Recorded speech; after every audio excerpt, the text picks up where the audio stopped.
মিথ্যা কথা বললে দুনিয়াতেই 5টি রোগ হয়। আমরা অনেকেই কিন্তু মিথ্যা কথা বলি, মনে রাখবেন, झूठ बोलना कबीरा गुनाह है और एक कबीरा गुनाह जहन्नम जाने के लिए काफी है। মিথ্যা কথা বলা হচ্ছে কবিরা গুনাহ, আর একটা কবিরা গুনাহ জাহান্নামে যাওয়ার জন্য যথেষ্ট। এজন্য মিথ্যা কথা যারা বলে তারা কিন্তু অনেক ভয়ঙ্কর অপরাধ করে। কিন্তু দুঃখজনক হলেও সত্য, আমাদের ম্যাক্সিমাম মুসলমান একেবারে ফজর থেকে নিয়ে দেখা যাচ্ছে ঘুম থেকে ওঠার পর থেকে নিয়ে ঘুমানোর আগ পর্যন্ত কথায় কথায় মিথ্যা বলে। এই মিথ্যা বলা থেকে দূরে সরে আসতে নবী সাল্লাল্লাহু আলাইহি ওয়াসাল্লাম জানিয়ে দিয়েছেন, এই মিথ্যা কথার দুর্গন্ধ হচ্ছে এত বেশি, যদি এই মিথ্যা কথার দুর্গন্ধের কারণে দেখা যাচ্ছে ফেরেশতারা তার থেকে 100 হাত দূরে থাকে, 100 মাইল দূরে থাকে। সুতরাং এই মিথ্যা কথা কখনো বলবেন না। মিথ্যা কথা বললে দুনিয়াতেই আপনার 5টি রোগ হবে। 1 নাম্বার হচ্ছে আপনার চেহারার সৌন্দর্য নষ্ট হয়ে যাবে, চেহারার যে বিউটি আছে, কিউটনেস আছে, এগুলো নষ্ট হয়ে যাবে, চেহারার সৌন্দর্য থাকবে না। 2 নাম্বার হচ্ছে আপনার অন্তর মরে যাবে, আপনার তখন ভালো কাজ আর ভালো লাগবে না।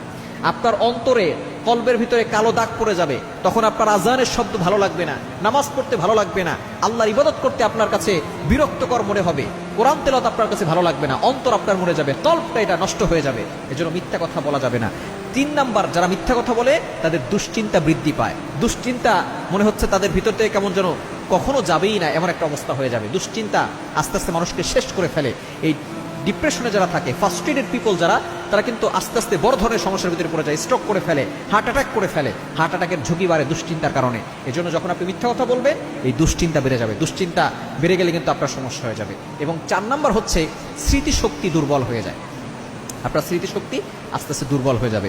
এবং 5 নাম্বার হচ্ছে মানুষ আপনাকে বিশ্বাস করা বন্ধ করে দিবে, মানুষ আপনাকে সাহায্য করা বন্ধ করে দিবে। যখন আপনি মিথ্যা কথা বলবেন, মানুষের কাছে আপনি মিথ্যাবাদী হিসেবে এমনভাবে সকলের কাছে পরিচিত হবেন, আপনার কথা কেউ বিশ্বাস করবে না, আপনাকে কেউ সাহায্য করবে না, আল্লাহ আপনাকে সাহায্য করবে না। এজন্য আসুন, এই দুনিয়াতে এই শাস্তি থেকে বাঁচার জন্য, এই রোগগুলো থেকে বাঁচার জন্য আমরা মিথ্যা কথা বলে ছেড়ে দিই। কারণ যে ব্যক্তি মিথ্যা কথা বলা ছেড়ে দিবে, সে আল্লাহর ওলি হয়ে তারপরে কবরে যাবে। এজন্য যদি আল্লাহর বন্ধু হতে চান, মিথ্যা কথা বলা ছেড়ে দেন।